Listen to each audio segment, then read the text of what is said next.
decided to tell me that, not, from the start. And this, to be clear, he was not a closeted homosexual. This man has been openly homosexual since the 60s. But he decided to tell me when I was 14. And I'm not wonderful at sussing things out. I missed a lot of hints. The obvious ones, like, he still wears double denim.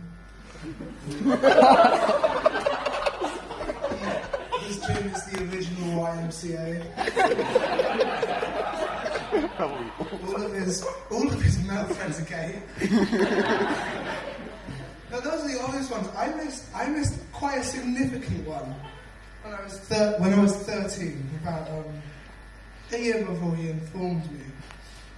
I asked him if I could watch some YouTube videos on his iPad. And I found a wonderful app I'd never heard before called Grindr. And I opened this app, I was wondering what it was. This is true. I was thinking to myself, why are all these bodybuilders? This must be like, my dad doesn't work out that lot. I mean, this is the YMCA, of course.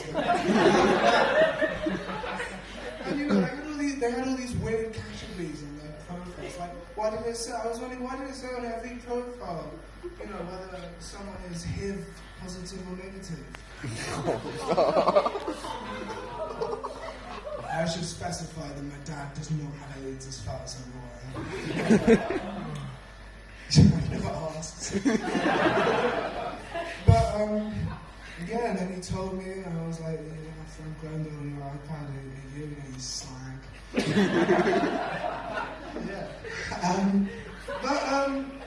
So my dad's pretty old. He's turning, what's the date?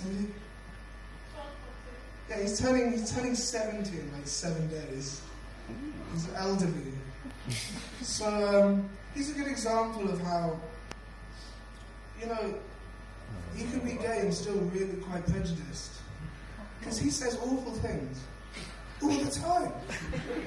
And I was, for example, have any of you heard of something called Polari? It's I was told this by my father, actually. It's a sort of constructed language that while being gay was illegal, and in the years after it was legalized, when it was still, frowned upon, to put it lightly. In my dad's own words, essentially it was a way of organising a sort of fuck sesh. To which I responded, Dad, that is really not something I needed to hear from you. But he still kind of utilises it. It's essentially like you just say normal words. I mean, there are actual words that they've made up, or they made up. But a lot of it is just kind of saying actual words in a slightly different way. And so I remember one time when my father and I were leaving the YMCA, we saw a gentleman who had only one leg, and my dad just went, "Ooh, Nanti Lau," which he meant to say no leg. And he said it quite audibly. And I looked at him and said, that man could definitely hear what you said, so I think he's really standing up for the gay community in that sort of way, That they can be assholes too. Yeah. So, I'm living with, I'm a third year, and I was living in Pools for my first 2 years. But I'm living in a house of housemates now, and I'm quickly discovering I do not have the maturity for that at all.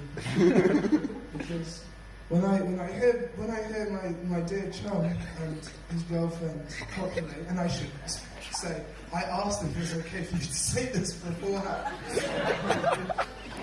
I can't stop laughing.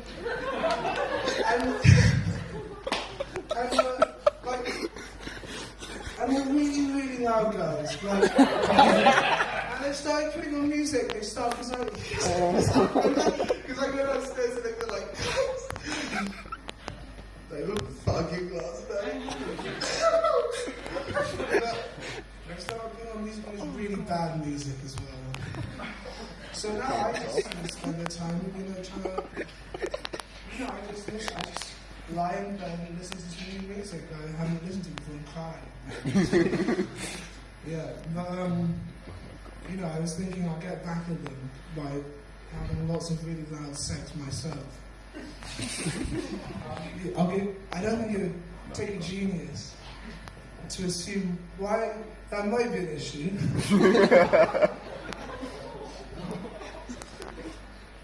You see, a friend of mine from back home, he was becoming an incel once. He almost did, but he got out of it by getting laid. And he was just a sort of in. but you see, an incel blames their not having sex on, women or whoever it may be. I know it's my fault. I'm fully aware of that. And I know that I could just get a haircut. Look at me. I could just get a haircut and go to the gym and it'd probably be fine. And also probably stop saying weird shit as well. Probably help. But I choose not to.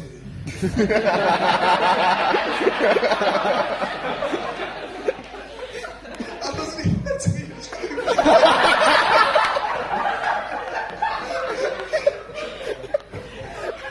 Yeah.